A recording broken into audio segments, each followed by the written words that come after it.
Who do you think you are, Elena? No one wants you back. That office isn't yours anymore.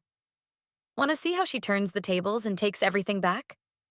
Stick around. You won't believe what happens next. The security badge failed. The receptionist didn't recognize me. And my office was gone. Rain smeared against the glass facade of Callaway and Partners as Elena stood still in the lobby she once designed. The marble floor, the ambient light, even the scent of citrus in old contracts, all of it used to ground her. Today, it unsettled her. The woman at the front desk stared up with polite confusion, not recognition. "I'm sorry," the receptionist said, fingers still hovering over the keyboard. "Your name isn't in the system. Are you sure you're in the right building?" Elena didn't answer right away. She glanced around. The gold-lettered directory, once reading Elena Callaway, Chief Executive Officer, now bore a shorter name, Sienna Callaway, Acting CEO. Elena's heart didn't race. It compressed, like a vice tightening, slow and controlled but undeniable.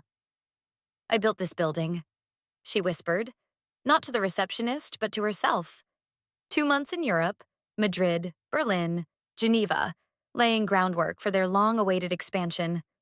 No one from the board had contacted her in weeks, but she'd assumed it was preoccupied approval cycles, jet lag, time zones. That assumption now felt like naivety. She turned, heels echoing down the corridor lined with framed newspaper clippings about the firm's rise. Her rise. Her badge beeped again, and again, a dull red blink. Access denied. Julian, once her assistant, emerged from the corridor with a stack of files. He saw her, then immediately shifted course. "Julian," she called. He paused, didn't meet her eyes. "Is my office locked?" He swallowed. "It's not your office anymore, Ms. Callaway." Ms. Callaway. She took the elevator anyway. The upper floors felt colder than she remembered. The familiar hum of printers, chatter of strategists, all muted now. Her corner suite was dim, the nameplate gone. Inside, the glass walls remained, but the layout had changed. A fresh orchid on the desk, new ergonomic chair, and her sister Sienna, flipping through a report. "Elena," Sienna greeted with a practiced smile. "Didn't expect you today." "You're in my chair." "I know," Sienna said, standing up casually. Temporarily, of course. There was a restructure. Elena stepped in fully, soaked coat still clinging to her shoulders. "You didn't call. No one did." Sienna's fingers trailed along the edge of the desk. "Well, there were concerns about your bandwidth. Europe was a lot. You seemed overwhelmed." The word dangled like a blade. "The board voted unanimously," Sienna added. "They thought you needed time. We were told you'd submitted a transition plan. Meredith coordinated it all." "Our mother?" "Yes," Sienna said lightly. "She's acting chair now, just until the dust settles." A flicker of something passed through Elena's eyes. "You actually believe I'd step down without telling a soul?"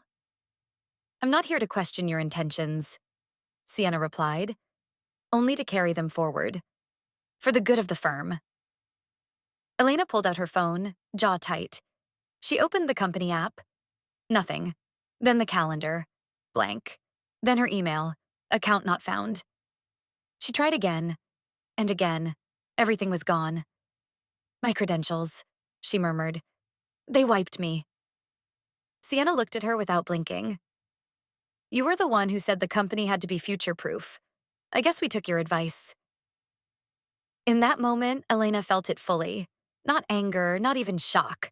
It was absence. As if she'd already died and this was the afterimage.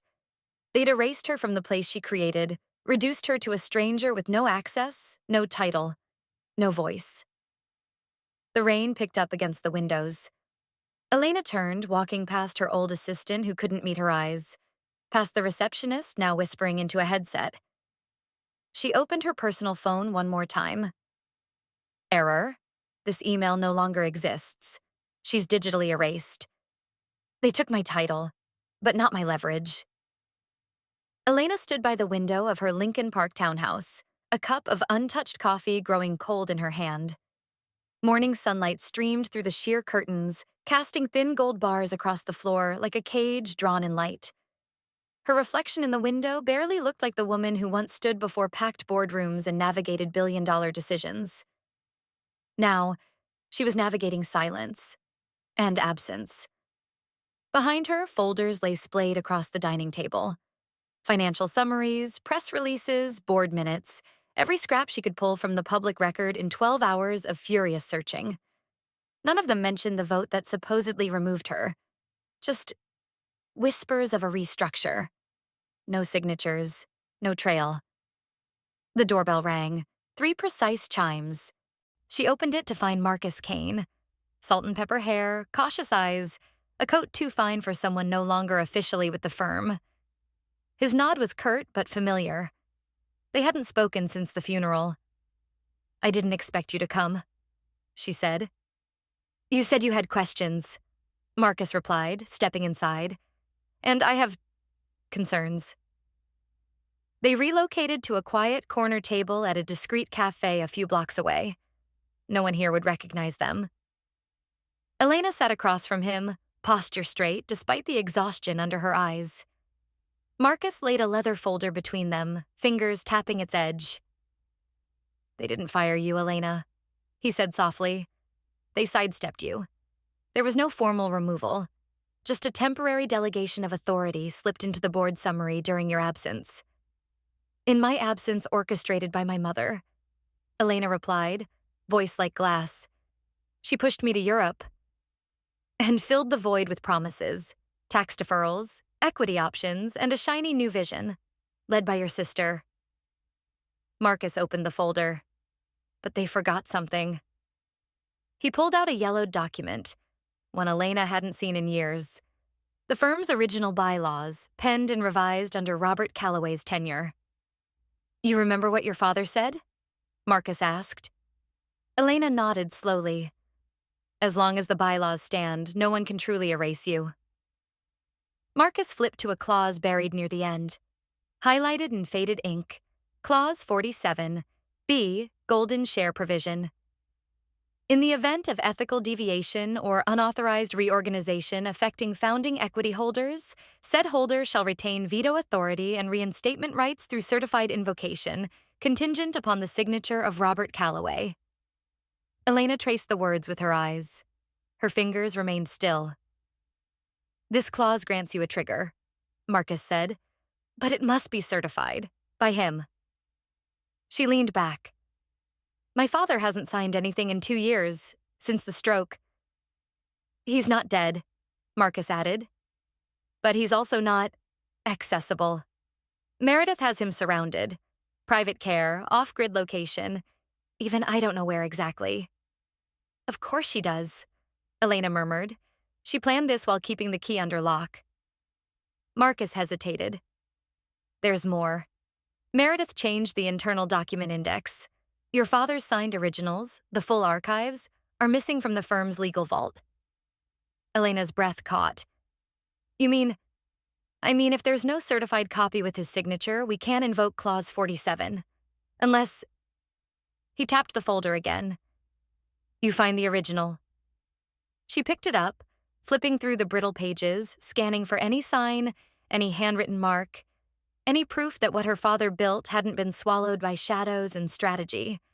A cold knot tightened in her chest. They'd tried to make her vanish, but the blueprint still carried her name, if she could unearth the proof. Her eyes didn't lift from the paper.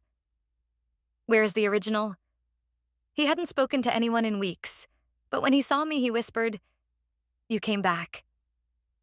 The night air was thick with mist as Elena stepped out of the rideshare, the tires hissing against the wet gravel. The building before her loomed like a forgotten memory, a private care facility nestled just outside Chicago, surrounded by pines that muffled the city's hum. The windows glowed faintly, each square of light quiet and self-contained, like isolated thoughts. Clarice met her by the side entrance. A trench coat swallowed the woman's small frame, her hair more silver than Elena remembered. Her presence, brisk, nervous, carried an urgency that overrode pleasantries. "He hasn't spoken to anyone," Clarice murmured, glancing around. "Not since they moved him here. Meredith visits monthly, always with guards or staff, but he stopped responding months ago." "Then why now?" Elena asked. Clarice looked at her niece with something between guilt and defiance. "Because you're not here for closure. You're here for war." Inside, the air reeked of bleach and silence. A nurse at the desk looked up sharply. "This wing's closed to non-family," she said. "I am family," Elena replied. "Not on the approved list." Clarice stepped forward, her voice harder than expected. "We have authorization from Dr. Patel. Check again." The nurse's mouth opened, closed. Then she looked down at her screen, lips tightening. 5 minutes. Room 411 was near the end of the hall. The door was cracked slightly. Beyond it, her father lay beneath a thin blanket, a frail silhouette against sterile light. Machines clicked softly around him, rhythm without melody. He looked smaller than she remembered, not just thinner. Diminished somehow, like a man receding from his own myth. Elena stepped inside. The door clicked shut behind her. She didn't speak at first, just moved closer, her heels muffled against the linoleum. His eyes were half closed, lids fluttering. Then they opened. Recognition came slowly, like a curtain drawn back 1 inch at a time. And then, "You came back," he whispered. Her throat clenched. "I never left. They just shut the lights off behind me." A ghost of a smile played across his face. "You always said Meredith would strike sideways, not head on." "She erased me, Dad. Not just from the office, from the firm, the bylaws, everything." He blinked, slow and deliberate. "Drawer 17B, archive basement, brass key." Her breath caught. "The original documents?" He gave the smallest nod. "You were a child when I built that vault. You watched me carve the codes. You were the only one who paid attention." His right hand trembled as he reached under the pillow. Elena leaned forward and retrieved a small brass key, cold, ornate, and old. He curled her fingers around it. "August snow on Ashburn Lake," he whispered. Elena froze. The phrase, a memory from a camping trip decades ago when she'd nearly drowned trying to fetch a frozen rope. Her father had pulled her out, wrapped her in his coat, and said, "Only someone who survives Ashburn snow deserves a place in this family." "They'll come for this," she said, eyes on the key. "They already have, but they didn't know where to look." His voice cracked. "Meredith forged half the archive before the vote, but the drawer, only I knew about it, until now." Silence stretched between them. Outside, the rain began again, tapping against the pane like nervous fingers. She stood, slipped the key into her coat, and bent to kiss his forehead. "Thank you," she said softly. At the door, Clarice waited, eyes wet, but her stance resolute. As Elena reached for the handle, her aunt stopped her with a hand on her arm. "There's something else," Clarice said. Elena turned. "It's not legal. It's personal," Clarice added, pulling a thin envelope from her coat. "He left it for you. No lawyers, no boardrooms, just you." Elena stared at the envelope, cold and silent. The war had changed shape. ChatGPT, Jen Noy. The past isn't buried. It's filed, locked, and waiting for the right key. The lobby of Callaway and Partners was dark, the polished marble floor reflecting the emergency lights in fragmented streaks. Elena slipped in through the east delivery entrance, her coat soaked from the rain, clutching a small case pressed tight to her ribs. Every creak of the glass door echoed too loud in the silence, too sharp. The building she once ruled now whispered back like a stranger's house. A low whistle drew her attention. Talia Monroe emerged from behind the freight elevator, her beanie pulled low, fingers darting across a portable scanner. Elena hadn't seen her since she left IT a year ago, laid off quietly, right after Robert's stroke. "You sure about this?" Talia asked, voice low, eyes flicking to the motionless camera above. "They upgraded some of the security, but not all." "They forgot the old bones," Elena replied, pulling out the brass key. "And my father never trusted the cloud." Talia nodded. "All right then. Elevator to B3 still listens to the subdirector code. Just move fast when I say move." The ride down was silent. The old elevator groaned as if reluctant, stopping with a stutter at the deepest floor. The doors opened to a corridor lined with reinforced filing rooms and sealed archives. Fluorescent lights buzzed overhead, some flickering, casting jittery shadows.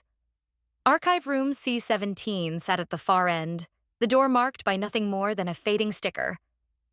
"Historical financials, internal use only." Talia typed a code into the access panel. It blinked red, then green. 5 minutes. After that, we trigger hallway sensors. Elena stepped inside. The room smelled of paper and dry concrete. Dozens of steel cabinets towered in rows, humming faintly under the ancient ventilation system. She counted 3 columns to the left, then down the row. Drawer 17B. It stuck slightly before sliding open with a clunk.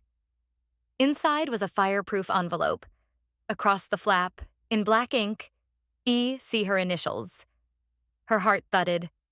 Slowly, deliberately, she opened it. First, the original company bylaws. Hand-notarized blue ribbon still intact. A section was flagged. The golden share clause, clear and binding, authorizing reinstatement rights for a named heir under breach of ethical conduct. Then, a flash drive, labeled Legacy 1.2 in Robert's handwriting. And finally, a folded yellowed letter. She unfolded it. "Elena, if you're reading this, then someone tried to remove you the wrong way. They might win for a while, but not forever. This share overrides the board if used in good faith. And my daughter is the only one I trust to wield it. You saw the wolves long before I did. Dad." She stared at the words. The ink was slightly smudged, as if he had hesitated, or his hand had trembled. Talia's voice snapped her back. "Elena, we've got a problem." She looked up. Talia held her phone toward her. The screen glowed in the dark. Live security feed. South Lobby, Sienna Calloway, and 2 others. Talia's voice dropped to a whisper. "Sienna's in the building, and she's not alone." They wanted a war fought in whispers. I'm about to shout. The morning sun hit Meredith Calloway's private office like a spotlight, catching the glint of her pearl earrings and the edge of the crystal decanter beside her. She didn't flinch. Around the mahogany table sat 3 of the most influential voices on the Calloway board: David Lang, Lenora Hughes, and her youngest daughter, Sienna. "This isn't a cleanup," Meredith said, her tone razor flat. "It's containment. We cannot let Elena reclaim any platform at tomorrow's assembly." David, portly and polished, nodded. "We've engaged Richter and Cole for the preemptive injunctions. If she even breathes the phrase golden share without verification, we can motion to censure." Lenora adjusted her glasses, her voice clipped. "We're pushing a media story tonight. Mental exhaustion, erratic behavior. We'll allude to the trip abroad. Question the judgment." Meredith didn't blink. "Frame it as concern. We are the family trying to protect her from herself." Across the table, Sienna sat still, back straight, fingers clenched under the table. Her voice, when it came, was quieter. "And if she has proof?" Meredith turned, slowly. "Then we question its origin, its legality, its timing." Sienna didn't respond. Meanwhile, across the city, in a modest conference room at Kane and Franklin LLP, Elena stared at a whiteboard full of bullet points. Marcus paced slowly, while Franklin, a tall, soft-spoken man with wire-rimmed glasses, typed into a laptop. "They'll come for your credibility first," Franklin said. "So we take that off the table." Elena nodded. "We go on the offensive." Marcus pulled out his phone. "Remember that lunch with Meredith 2 weeks before your trip? She thought I was still her lapdog. She told me outright, Once Elena's out, we reshape the bylaws. She won't know until it's done. I recorded it. Elena's breath caught. You still have it? Marcus clicked a few times. A voice, Meredith's unmistakable, filtered through the speakers. Elena's too distracted with Europe. We'll make the changes quietly. She'll come back to a different reality. Franklin paused his typing. That's not just incriminating. That's premeditated manipulation of a sitting CEO. And there's more, Marcus said. Talia found something last night. The metadata on the board's vote logs, timestamps are fabricated. Half those votes were backdated. Elena stepped back, taking in the mountain forming before her. Then we hit back with all of it. Publicly. No threats. Just light. Franklin smiled faintly. A press release can frame it, but if you speak it directly at the assembly, it'll be undeniable. They worked through the afternoon, crafting language, prepping backups. Marcus tracked the legal exposure. Franklin double-checked every paragraph. And at the Callaway Tower, Meredith circled her strategy like a vulture over open land. She spoke softly into the phone. Push the health narrative. Quietly. Tonight. Sienna stood near the window, arms folded. David turned to her. You're going to open the assembly tomorrow, right? Set the tone. Denounce Elena's interference. There was a long silence. Then Sienna said, Let me think. That evening, Elena sat alone in her townhouse. The lights dimmed when her phone buzzed. Clarice. Encrypted file attached. Open this on stage. It's time. They thought I wanted my title back. I came for the truth. The hall hummed with anticipation. Rows of leather-bound chairs faced the sleek stage where the Callaway and Partners logo glowed against a giant LED screen. Cameras blinked red. Investors murmured. The board sat in polished order, their expressions trained into neutrality. At the podium, Meredith Callaway adjusted the cuffs of her ivory blazer. Before we begin, she said with a practiced smile, let me offer a brief announcement regarding leadership transition. As many of you know, during Elena Callaway's sabbatical, the board executed an internal restructure, one that was and remains in the firm's best interest. A pause. The room was still. Meredith continued. As such, Elena has chosen to step down formally. I have not. Elena's voice, clear and steady, cut through the room. Heads turned. She walked down the aisle with deliberate calm, a slim folder in hand. Behind her, Marcus and Franklin took quiet seats by the side wall. Clarice sat beside them, arms folded. Meredith blinked. This is highly irregular. So was deleting my credentials, Elena replied, stepping onto the stage. But I'm here now, and I bring what this firm has been missing. Transparency. She turned to the board. Before this assembly proceeds, I invoke the clause within Article 7, Section C of the original bylaws. A murmur spread like static. She opened the folder. Inside, the notarized bylaws bearing Robert Callaway's seal. The golden share, she said, holding up a flash drive. And a video message from the founder, for this assembly. The screen lit up. Robert Callaway, pale but firm, looked directly into the lens. If this is playing, it means the leadership I trusted has gone astray. The golden share gives veto and reinstatement rights to my eldest daughter, should she deem the firm's integrity compromised. I trust Elena. No one else. Silence. Elena breathed once, then inserted the second drive. Exhibit B, she said. A signed affidavit from board members Lang and Hughes, admitting procedural manipulation during my absence. Gasps. David Lang shifted in his chair.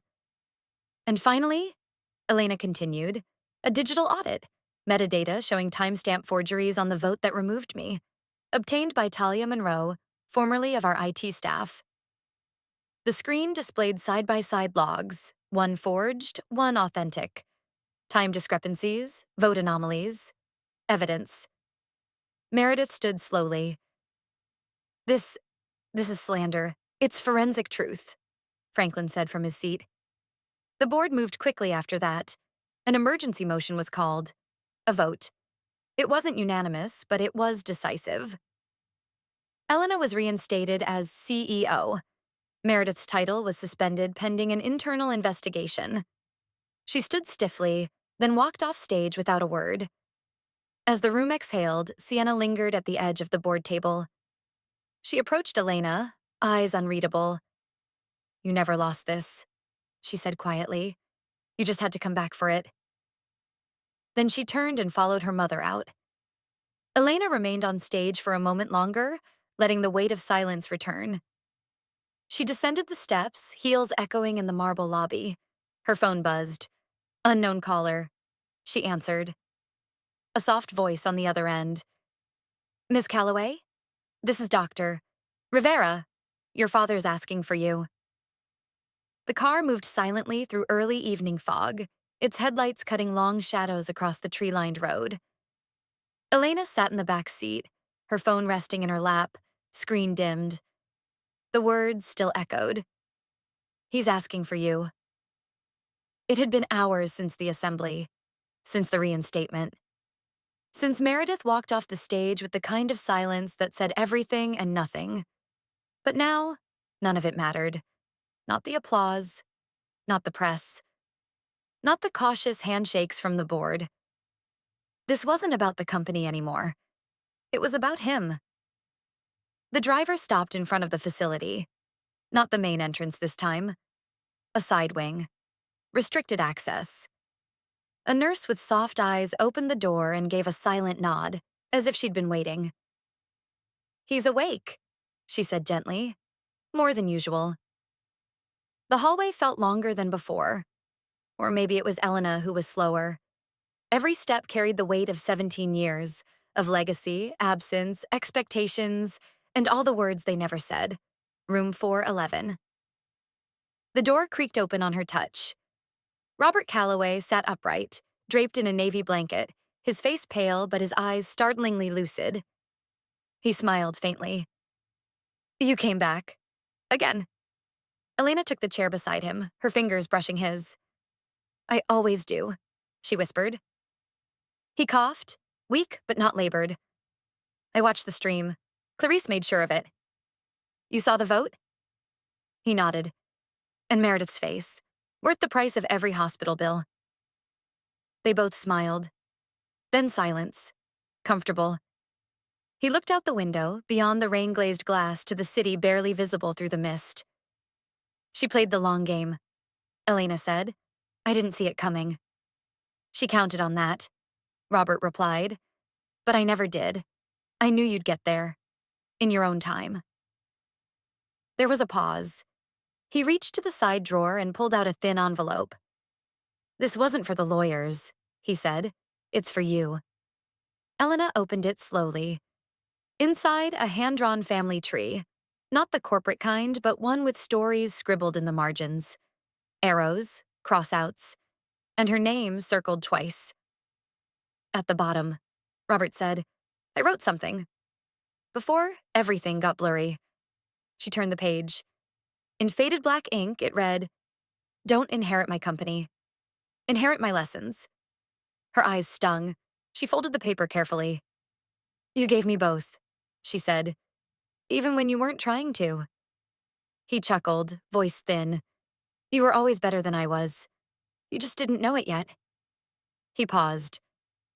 "I couldn't protect you from Meredith, from the board, but I could plant things she'd never understand. Loyalty, leverage, legacy." "She tried to erase it all," Elena said. "She tried to own it. That's not the same." He looked at her. "But you? You reclaimed it." His breath slowed. The nurse stepped in, adjusted the IV. Elena held his hand tighter. "I don't know what happens next," she said softly. "You lead," Robert said, eyes half closed. "But not like me. Better. You build something they can't tear down just because you're not in the room." Outside, thunder rolled gently in the distance. "I'm tired, sweetheart," he murmured. "But I'm not afraid." "I'm here," she said. He nodded once and closed his eyes. Elena sat with him long after the machines hummed into their nightly rhythm. No alarms, no words, just her hand in his, the rain ticking lightly against the windowpane. In the morning, she would return to the office, not as someone reclaiming a throne, but as someone rewriting its foundation. But tonight, she was just a daughter, and that was enough. In the quiet aftermath of the storm, Elena Calloway stood not just as a reinstated CEO, but as the living proof that truth, though often buried, has a way of surfacing at the right moment. What was taken from her in silence, she reclaimed in full view.